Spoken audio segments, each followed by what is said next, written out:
बिस्मिल्लाहिर्रहमानिर्रहीम। अस्सलाम वालेकुम गाइस, उम्मीद है आप लोग खैरियत से होंगे। हम स्टार्ट करते हैं अपना चैप्टर नंबर 2। और इससे पहले चैप्टर नंबर 1 हम कंप्लीट कर चुके हैं 9th क्लास की केमिस्ट्री का रिवाइज्ड सिलेबस का। और अब हम स्टार्ट करते हैं चैप्टर नंबर 2 एटॉमिक स्ट्रक्चर। हमारे चैप्टर का नाम है एटॉमिक स्ट्रक्चर और इससे हमें पता चलता है कि हमने एटम के स्ट्रक्चर के बारे में पढ़ना है। और जैसा कि हमने चैप्टर नंबर 1 में पढ़ा कि एटम्स क्या है, स्मॉलेस्ट कॉन्स्टिट्यूएंट एलिमेंट्स, यानी कि वो किसी भी मैटर का जो सबसे छोटा पार्ट होता है उसको हम एटम कहते हैं। और सेम टाइप ऑफ एटम मिलकर क्या बनाते हैं, एलिमेंट बनाते हैं। उसके बाद हमने क्या करना है, अब हमने देखना है कि जो डिफरेंट एलिमेंट्स हैं उनकी डिफरेंट प्रॉपर्टीज़ होती हैं, जैसा कि गोल्ड, कार्बन, ब्रोमीन, ये सारे क्या हैं, एलिमेंट्स हैं। और हर एलिमेंट एक दूसरे से मुख्तलिफ है। और जैसे कि गोल्ड, इसकी फ़िज़िकल प्रॉपर्टीज़ भी केमिकल प्रॉपर्टीज़ भी बाकी एलिमेंट्स से डिफरेंट हैं। इसी तरह कार्बन, इसी तरह ब्रोमीन ये येलो से कलर का होता है, कार्बन ब्लैक सा होता है, ब्रोमीन लिक्विड है।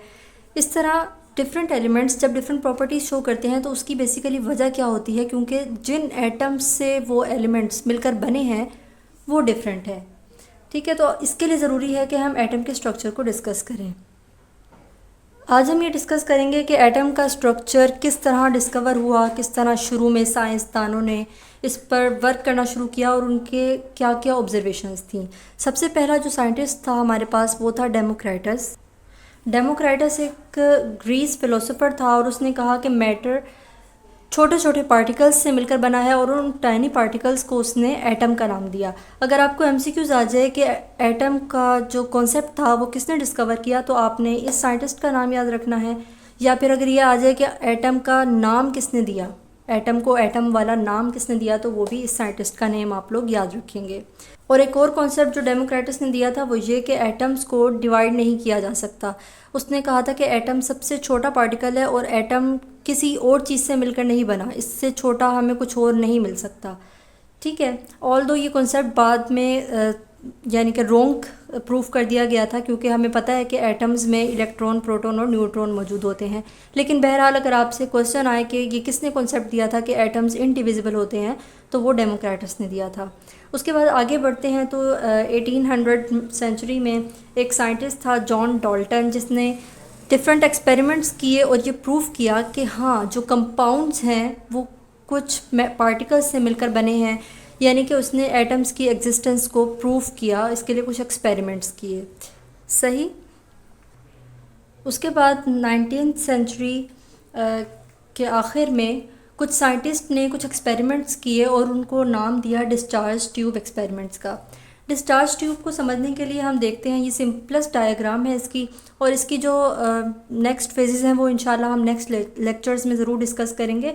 लेकिन अभी आप लोग ये समझ लीजिए कि ये एक ट्यूब है गिलास की बनी हुई और इसमें 2 इलेक्ट्रोड लगे हुए हैं।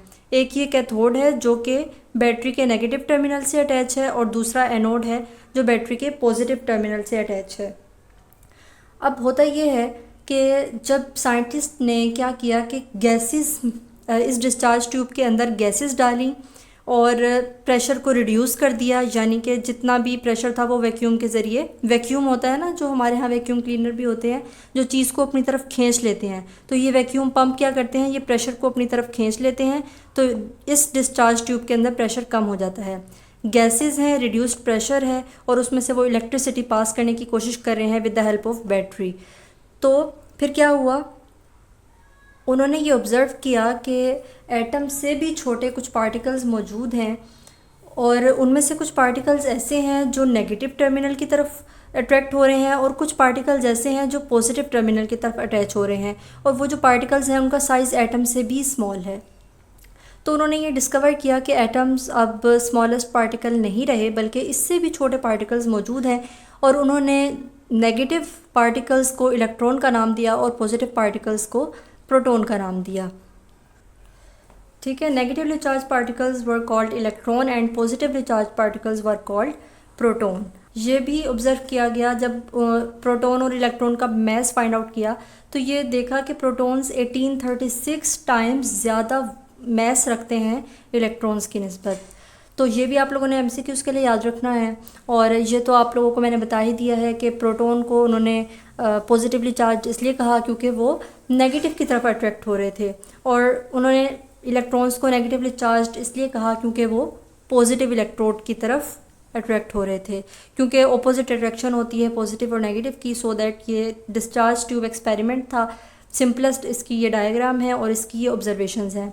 और फर्दर फिर यही डिस्चार्ज ट्यूब एक्सपेरिमेंट था जिसने इलेक्ट्रॉन प्रोटॉन को डिस्कवर किया, फिर न्यूट्रॉन डिस्कवर हुआ, फिर एटम के स्ट्रक्चर को समझने में हेल्प हुई।